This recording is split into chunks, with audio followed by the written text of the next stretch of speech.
Olá pessoal, sejam bem-vindos. Eu sou Ana Luísa, esse é o Cirando das Flores Aço Tarô.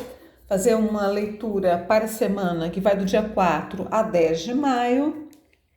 O único destaque astrológico da semana é Plutão ficando retrógrado, né? Então vai mudar bastante a energia. Porque desde que Mercúrio retomou o movimento direto em março, nós viemos até aqui, né, caminhamos até aqui com todos os planetas em movimento direto, né? Isso traz um desbloqueio, traz velocidade, traz a sensação que as coisas estão passando mais rapidamente, né? Principalmente depois da entrada de Urano em Gêmeos, que vai continuar com essa sensação, mas aqueles processos, né, de transformação de Plutão dão uma acalmada, né? Plutão coloca o pé no freio, tá? Ele vai ficar retrógrado a 5 graus de Aquário e vai até 3 de Aquário.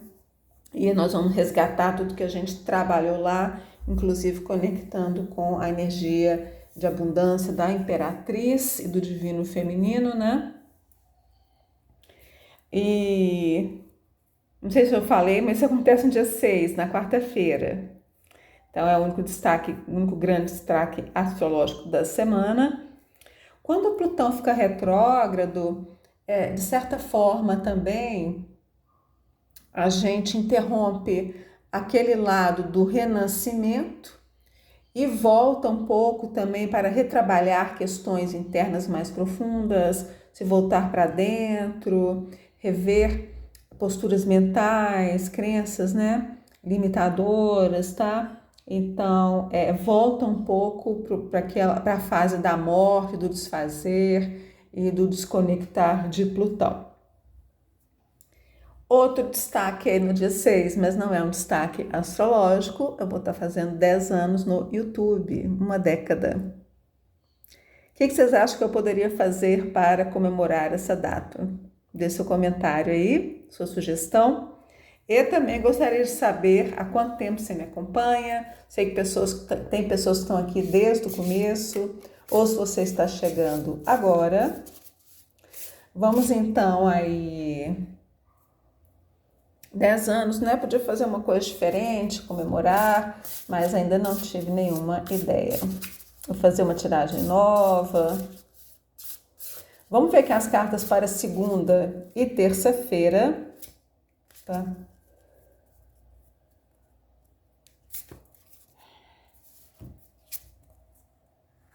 As raízes da abundância. A gente vê raízes firmes e profundas, né? Que permite o crescimento de uma árvore frondosa. Aqui tem uma chave, tá? Uma chave para desbloqueio, uma chave para entender como acessar esse crescimento. E a chave é encontrando a sua voz.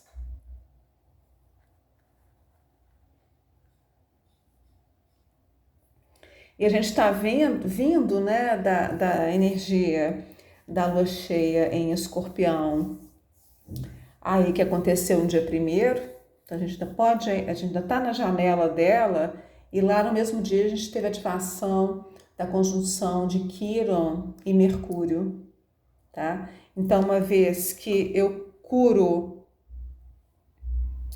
em Áries, conjunção Quirón e Mercúrio em Áries, ou seja, o poder do eu de se expressar, né?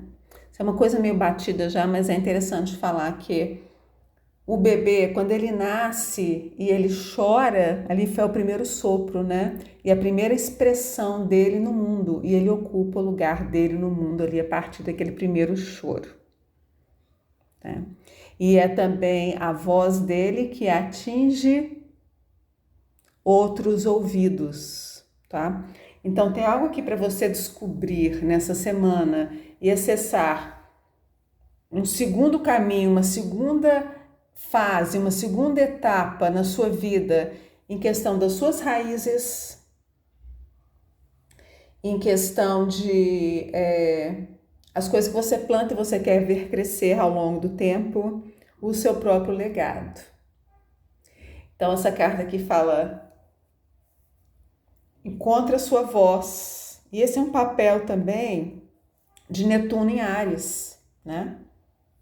Então tá aí Netuno, o mar, Netuno lá no comecinho de Áries, Quirón e Mercúrio, eu me reencontro, eu resgato o meu direito de existir e de ocupar um espaço no mundo e o meu valor e o que eu vim criar aqui, onde e como. Número 2, segunda etapa, a próxima etapa de crescimento. Então a voz, ela não é só a voz, o que pode ser também, né? Porque eu também venho falando aqui no canal dessa questão do empoderamento através do poder da criação com a palavra. Inclusive falei, né, para estar atento com o poder destrutivo da maledicência e o poder construtivo da benedicência, inclusive com a gente mesmo, né? Então aqui sim, tem algo da voz e tem algo da palavra, mas encontrar a sua voz tem a ver com algo mais profundo de autoexpressão, que pode ser através da palavra e da voz, mas tem uma miríade de formas. Então aqui cabe a cada um encontrar essa chavinha e encontrar essa forma. Isso que está aí ativo segunda e terça-feira. Vamos ver aqui, quarta, quinta e sexta, o leão desperta. Você achou a sua voz, né? Então imagine a sua voz como o rugir do leão. E o poder, né, leonino, tá? De certa forma, o poder que Áries, o signo de fogo, tá querendo encontrar e tá querendo ativar, ele atinge algum tipo de soberania e maturidade no signo de Leão, né, que é o próximo signo de fogo, tá? Ai, o renascimento, ó. Entre o Sol e a Lua, é o quê? Quando a Lua está em oposição ao Sol, nós temos a Lua cheia. Esse mês nós tivemos uma Lua cheia em Escorpião e vamos ter uma Lua cheia no dia 31 em Sagitário. E ali no meio a grande bifurcação. E quando você faz a escolha, você escolhe você mesmo e o seu poder e o seu caminho de crescimento e de abundância, você renasce e libera o seu poder, tá? Então a gente vê as raízes, esse potencial, esse projeto para a sua vida, mas também para você mesmo, como indivíduo e como pessoa, renascendo, e que a gente já vê o tronco da árvore, que a gente só estava vendo ali perto da raiz, que a gente já está vendo o tronco, e você renasce. Então, a gente vê aqui também esses 4 braços, né? 2 sendo ativados aqui na primeira lua cheia, mais 2 sendo ativados na segunda lua cheia, tá aí a cor azul da lua azul do dia 31 de maio, tá? Tá me chamando a atenção também o número 19, que é onde Júpiter, não sei se ele já andou nesse momento aqui, talvez não. No momento da lua cheia, Escorpião, Júpiter estava a 19 graus de Câncer. E lá, vocês assistam um vídeo, tá? Quem não assistiu, ou assiste de novo. Porque esse mês todo está muito marcado por essas 2 luas cheias. A energia da lua cheia, dia 1º, vai ficar ativa até o dia 31 de maio, quando se encontra com a segunda lua cheia, né? Até essa luinha que também, embora não esteja cheia, ela tá com os tons da lua azul, que então tem esse simbolismo também, né? E aqui ele tá segurando de um lado o fogo e tá segurando o outro lado aqui, esses raios, né, que representam o ar e o poder da palavra, e é o poder liberado por Urano em Gêmeos na nossa consciência também, tá? E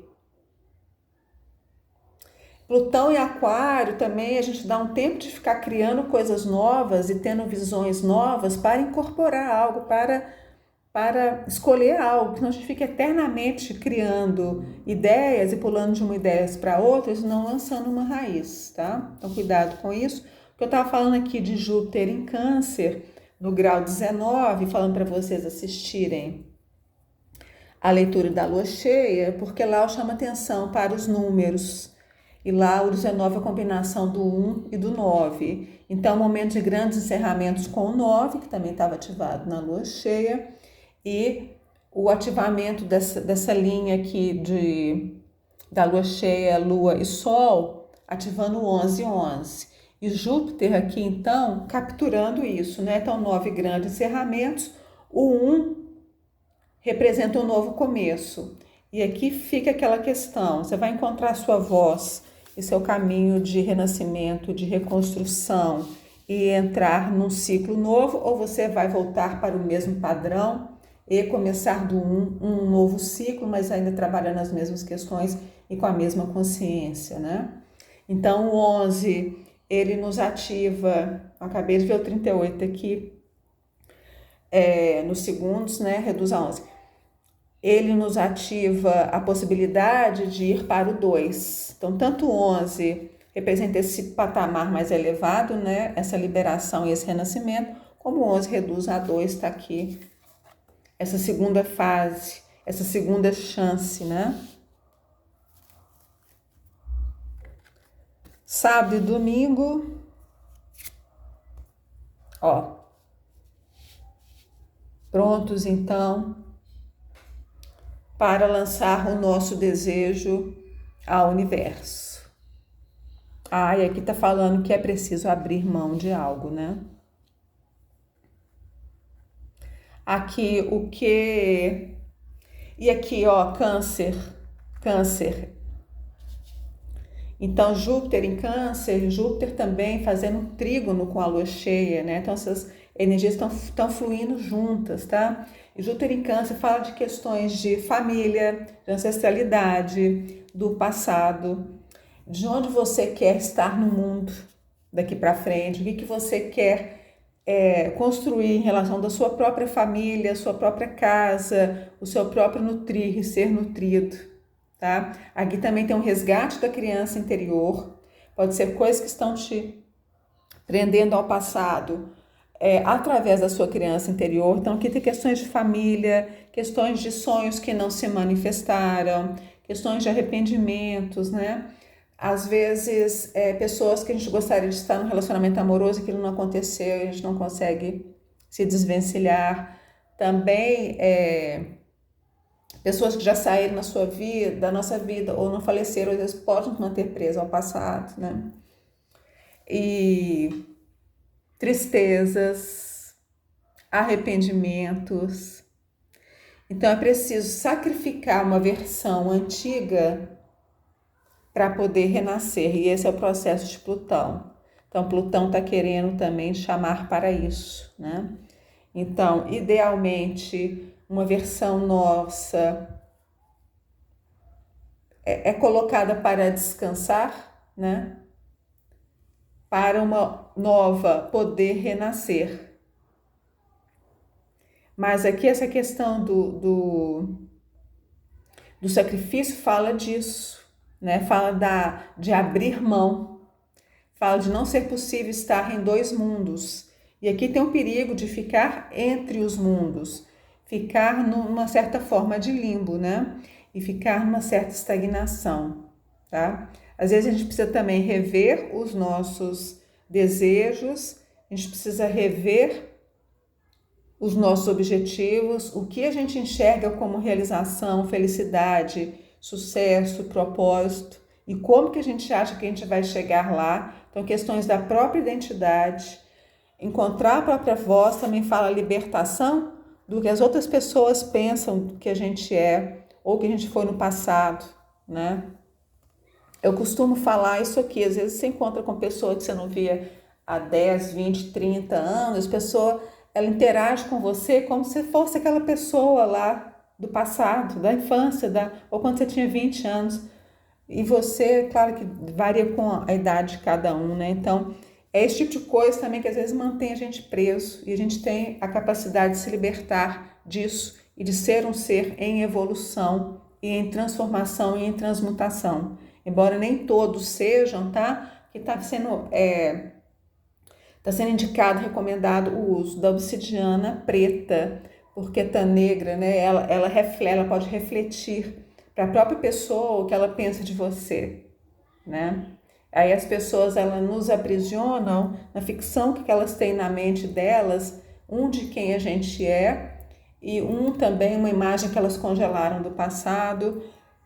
2, né? E 3 também as expectativas que elas têm da gente, que a gente não cresça, que a gente não vá embora, se for o caso, e que a gente permaneça ali, né? Como elas acham que a gente seja, porque as pessoas têm essa sensação de categorizar e colocar as pessoas em caixinhas, porque falam, não, já sei quem essa pessoa é, já sei como lidar com ela, né? E aqui o que está em jogo é o despertar do leão interior e a coragem de ser quem você é e plantar o que você veio plantar e soltar, né, soprar aí a sua semente verdadeira ao universo. Lá o 39 fala essa carta de amadurecimento, de reconhecer também que para renascer eu preciso soltar essa minha velha identidade. Isso está tudo aí condensado nessa semana. Eu acho muito importante para mim também essa questão do 10, né? Que fala da completude de um ciclo, principalmente quando a gente pensa no tarô. As cartas de número 10, elas são o final de um ciclo, né? Então, o ciclo indo de As a 10 é algo para eu pensar aqui o que fazer no segundo ato, né? Nesse segundo ato aqui, essa segunda etapa, tá? Como que eu vou estar usando a minha voz também aqui ou não, né? Isso também está em jogo. Qual que eu vou deixar aqui? O renascimento, né? Aqui eu gosto também que essa carta que está aqui na frente está me deixando mostrar a carta que está atrás, né? Então, não é só a superfície, não é só o que a gente está vendo, mas tem muito mais aqui em jogo, né? E como esse mês de maio, ele é um mês condensado, né? De um grande caldeirão alquímico. E embora a gente tenha uma pausa, né, das grandes mudanças astrológicas que aconteceram em janeiro, entre janeiro e abril, e as grandes... a gente poderia enxergar aqui desse lado, né? E as grandes mudanças astrológicas vão acontecer aqui entre junho e agosto, só desse lado, e ali você renasce, né? Como essa árvore aí, né? Imponente, com vários galhos e com vários frutos. Qual é a sua árvore? Né? O que você veio trazer? E qual tipo de frutos que você veio também manifestar, expressar, né? E o fruto a gente traz ele à vida aqui, através da voz e da autoexpressão, né? Então, olha a diferença dessa imagem, dessa pessoa que de certa forma tá com dó de deixar algo para trás, né? Ou tristeza, ou pena, talvez tristeza que não sejam suas, mas aqui ou você fica aqui indefinidamente até você tomar essa decisão, né? De incorporar essa pessoa aqui, tá? Então tá aí diante de vocês uma escolha para ser feita. Esse é um mês de grandes escolhas, como eu venho falando, né? Então tá aí diante de vocês, pessoal. Deixe seu comentário, deixe sugestão para a comemoração dos 10 anos no YouTube. Quem quiser se consultar comigo, esse mês está super especial para isso, aproveitar essa energia. Tem consultas de tarô, de astrologia, tem um link aí para o meu site. Eu desejo tudo de bom, uma ótima semana e até a próxima.